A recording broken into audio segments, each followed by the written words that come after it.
This is an age of white supremacy declared by Trump, which is... The woke era added authoritarianism. It said, we're going to bully you. It said... rubbish. Well, there's a thing called cancel culture. This is rubbish. There's a thing called cancel culture, yes. It is quite important, though, and it's very important for women's rights, and it's very important for gay rights. Well, I'm a woman, and I'm telling you, I don't believe it's very important for my rights. Well, but you don't get to speak on behalf of all women. No, but I'm telling you, you can't speak for me. Do you think it's acceptable, then? The brilliant Andrew Doyle was invited onto this show to discuss his new book, The End of Woke. He debates this awful, angry woman who just makes a fool of herself. It's so entertaining to watch her have a meltdown. She does this when she gets angry. Nonsense, nonsense. Apparently, the end of woke is just white men seizing back control of the world. The Trump era is just the triumph of white supremacy, she says. Woke was just a way of addressing historic injustices. Yes, of course it was. He brilliantly destroys that stupid argument and defines what woke really means. He is a gentle soul by nature who doesn't like confrontation.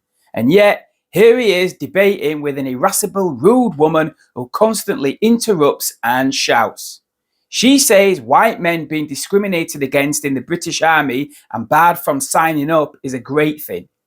That's the vast majority of potential soldiers barred from the army because of DEI.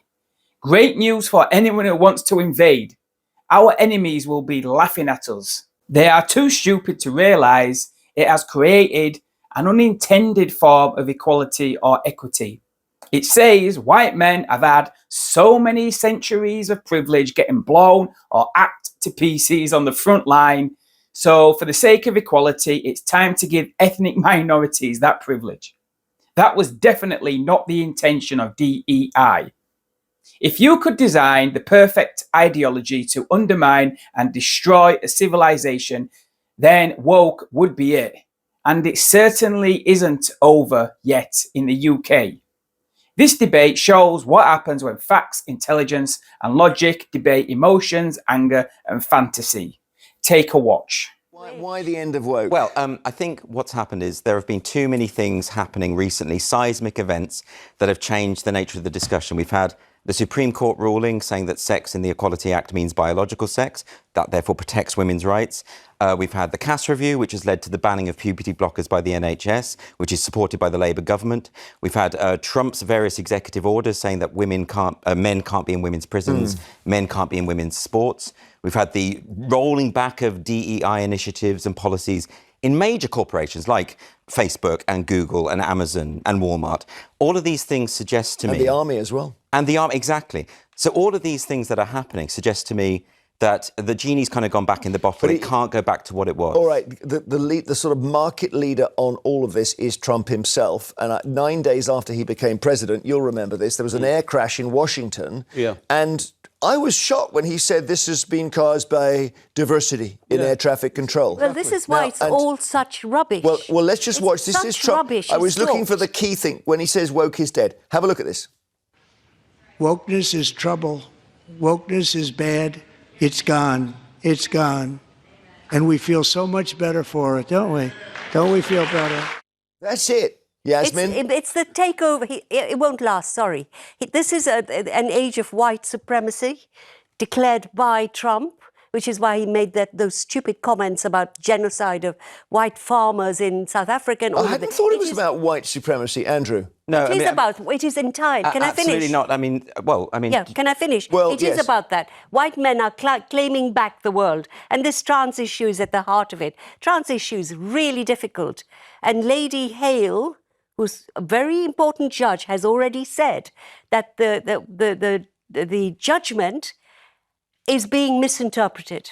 So that's a very good example of what I talk about in the book, actually, because throughout the woke era, we've had people saying things that are factually wrong in positions of power. I mean, Yasmin mentions Lady Hale. Lady Hale said the other week, I've been speaking to doctors who say that biological sex doesn't exist. Well, by the way, I would advise no one to go to those doctors, because if you don't know that there are two sexes in the human race, then you shouldn't be a doctor. And that's a former president of the Supreme Court saying something that is just absolute and arrant nonsense.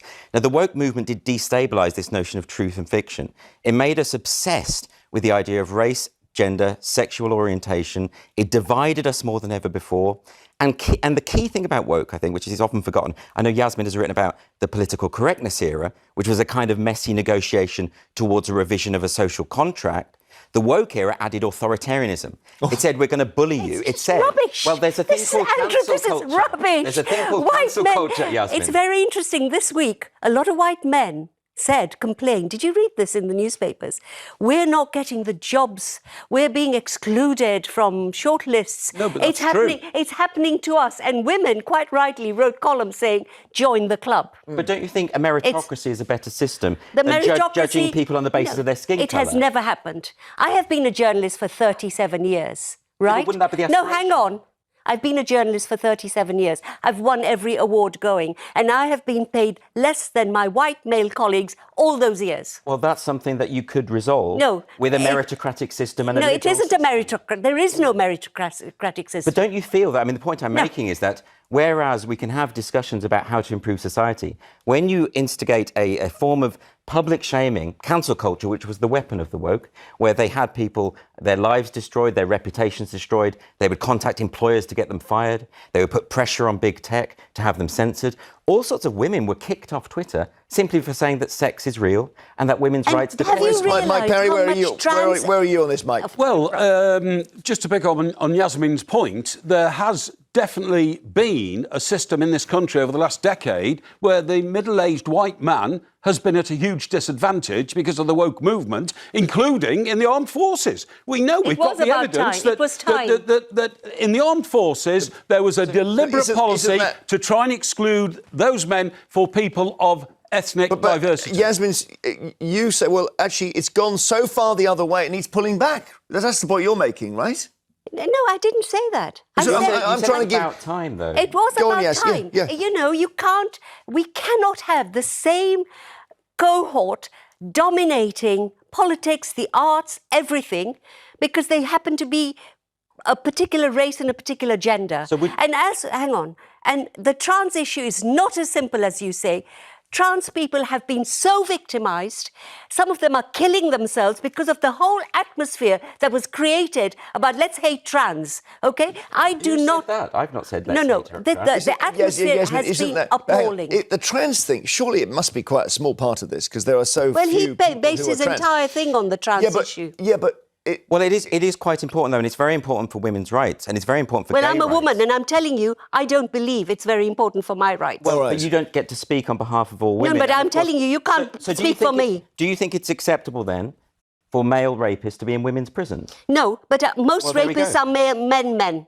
Okay. Most rapists in the world are men. Not trans men. What difference does it make? There's no evidence whatsoever that trans-identified males are any more or less of a risk to women than men who don't identify as trans. For safeguarding purposes, you keep men out of womenens spaces. Identify woke for me, just so we're clear, because we've had so many conversations on the programme. I've said, you know, woke is causing trouble, and someone says, well, woke is actually just about being a nice person. Yeah, sure. I mean, the word has been through various evolutions. You know, it originates in African-American vernacular back in the 20th century. As early as the 1930s, there's a recording by Leadbelly called Scottsboro Boys, which talks about staying woke. You know, I love Leadbelly. Yeah, absolutely fantastic. Yeah. It developed throughout the 20th century. By the time you get to around 2015, because it did mean being alert to injustice, especially racism. Yes. If that's the case, I'm woke. Pretty much everyone's woke. Oh, good. Welcome to the club. But that's not what it now means. And the reason for that is a cohort of activists around 2015 seized the word, hijacked it, and said, we're going to